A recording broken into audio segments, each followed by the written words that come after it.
la carta, en diálogo directo con los protagonistas de los hechos. Muy buenas tardes, doctor. Gracias por acompañarnos en este espacio informativo. Le saluda María del Carmen Álvarez. Doña María del Carmen, ¿me escuchan? Le escucho perfecto, muy bien.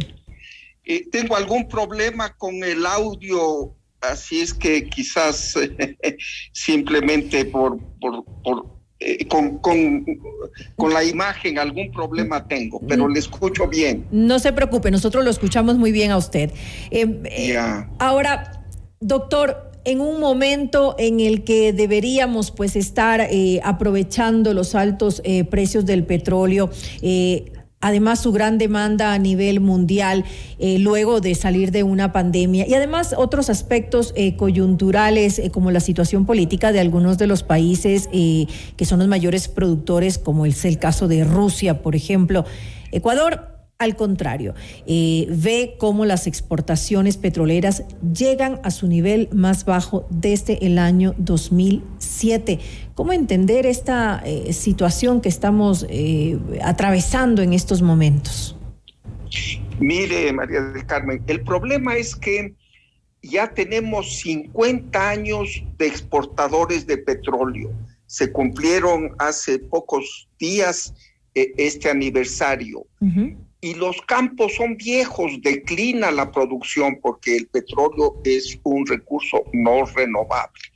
Hemos producido el petróleo fácil, aquel que surgió empujado por el gas que está mezclado con el petróleo, pero ya este gas se evaporó.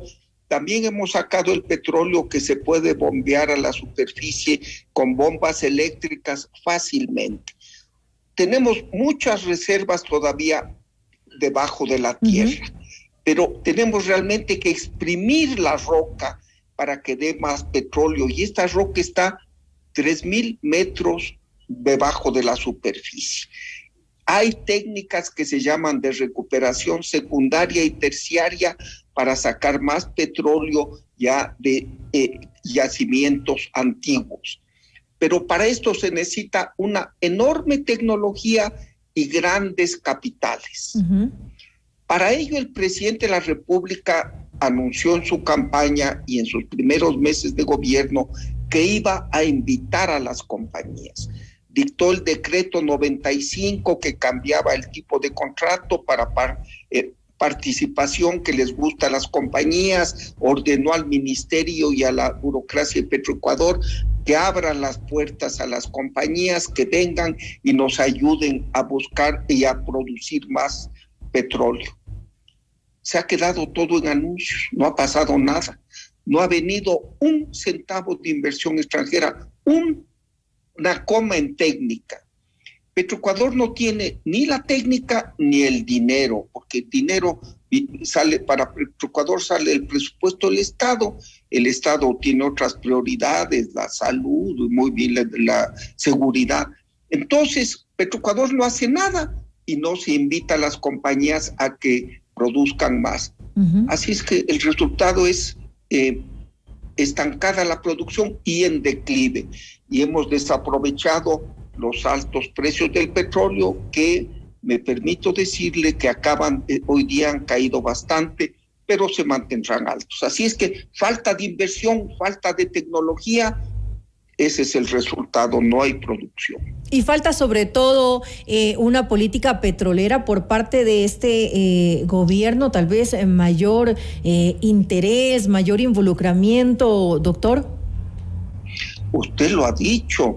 Mire, personalmente le cuento una anécdota. Yo fui ministro del ingeniero Febres Cordero cuando se firmaron 13 contratos petroleros que le han servido al país. El país heredó de la Texaco 250,000 barriles por día de producción, y de los contratos que se firmaron en tiempo del ingeniero Febres Cordero, los otros 250,000. Se firmaron con las compañías más grandes del mundo. Pero ¿qué sucedía? Yo era primero viceministro del ingeniero Espinosa y luego fui ministro. El ingeniero Febres Cordero estaba encima nuestro todos los días. ¿Cómo van los contratos? ¿Cómo van las firmas? ¿Qué trámites hay que hacer? ¿Quién está poniendo trabas? Lamentablemente, esto no ha sucedido con el gobierno del presidente Lasso. El decreto 095 que abría las puertas del sector petrolero a la inversión extranjera es muy bien redactado, muy bien hecho, hasta gramaticalmente un modelo.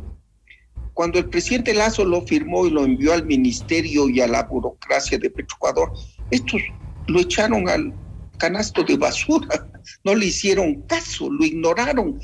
Y el presidente 15 meses no hizo nada. Hoy ya tuvo que derogar ese decreto por presión de los indígenas. Claro. Entonces, si no hay seguimiento, no hay política petrolera, usted lo ha dicho. Ya tenemos 5 gerentes de Petroecuador en 15 meses de gobierno. Que también afecta ese cambio de administración constante en la empresa petrolera. Usted lo ha dicho, afecta tremendamente. Nada, ninguna política es a largo ni a mediano plazo. Entonces, no hay política petrolera, el país está a la deriva en petróleo.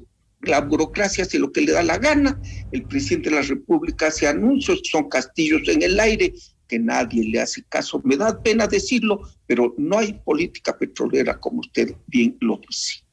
Ahora, sorprende cuando fue uno de los ofrecimientos de campaña de Guillermo Lasso justamente aumentar la producción, y al contrario ha disminuido de lo que la dejó el gobierno anterior.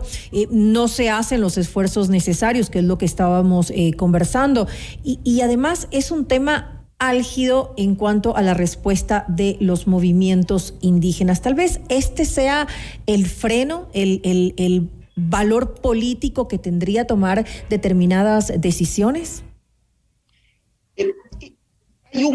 Hay dos factores. Primero, tenemos los campos en producción. En esos no hay oposición de las comunidades, ¿verdad? Porque ya tiene sus permisos ambientales. Así es. El campo Sacha, por ejemplo, el ITT. Estos campos, el campo Sacha produce 60,000 barriles.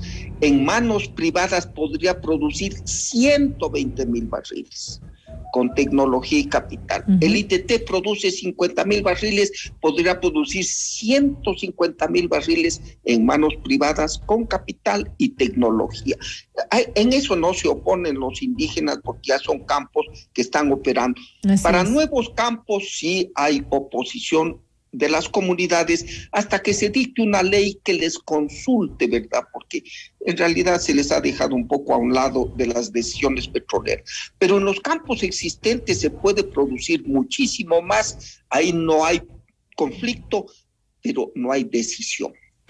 Ahora, ¿qué podría o qué debería hacer en este punto el gobierno y si se tomaran las decisiones adecuadas para que justamente eso se mejore la tecnología y que haya esta inversión, este capital necesario para llegar al petróleo, para que se pueda realizar su extracción de forma debida?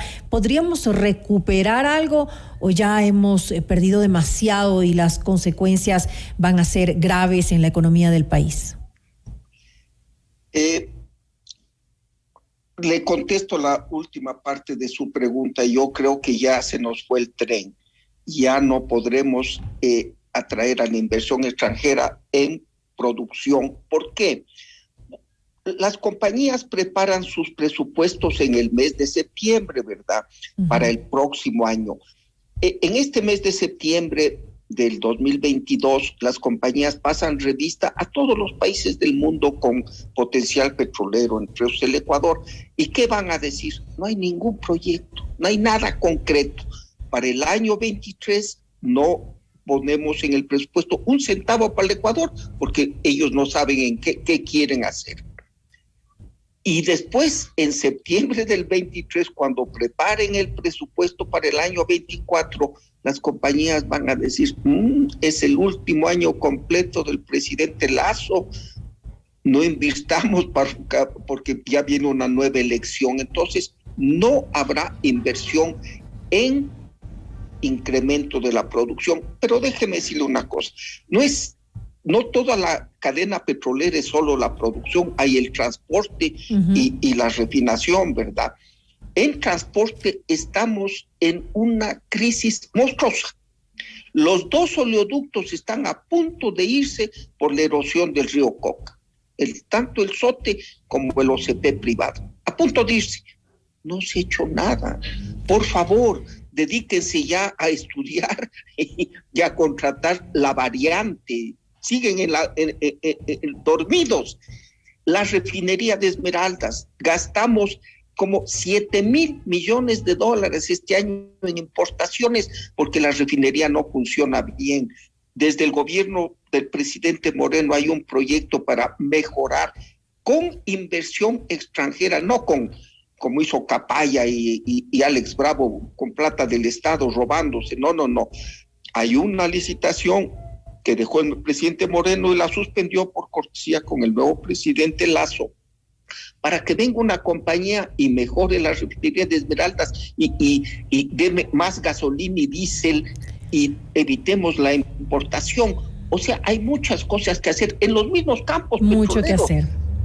Mucho que hacer y falta esa política petrolera para que pues obviamente podamos aprovechar esta situación que vivimos al momento. Como lo dije al inicio de la entrevista, estamos con un precio alto del petróleo que va a durar por un tiempo más. Es importante que Ecuador lo aproveche y no que vayamos más bien menguando lo que es la producción y sobre todo la exportación de nuestro petróleo. Le quiero pues agradecer al doctor Fernando Santos Alvite, ex ministro de Energía, por habernos acompañado en este espacio. Muchas gracias por la invitación. A usted, una muy buena tarde. Hasta luego. Notimundo.